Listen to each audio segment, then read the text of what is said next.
fuck is happening? High wind warning now in effect until 4 a.m. Eastern Daylight Time Wednesday.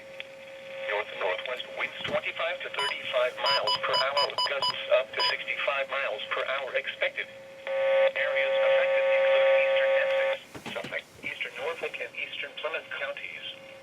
The strongest of these winds will be across eastern Essex County and especially Cape Ann. When until 4 a.m. Eastern Daylight Time Wednesday.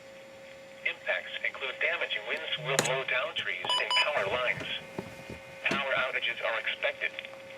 Travel will be difficult, especially for high-profile vehicles. The strongest winds will occur from 5 p.m. to midnight. Wind advisory in effect from 6 p.m. this evening to 4 a.m. Eastern Daylight Time Wednesday. Northwest winds 15 to 25 miles per hour with gusts up to 50 miles per hour expected. Areas affected include Bristol, Massachusetts, western and southern Plymouth, and western Norfolk counties. When from 6 p.m. this evening to 4 a.m. Eastern Daylight Time Wednesday. Like, I don't know what's happening. WXL93 has been sounding like that for like a couple days now.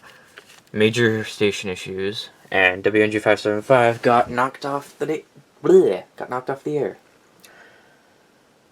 I don't know. I don't even know what's going on right now. Like, I have no idea.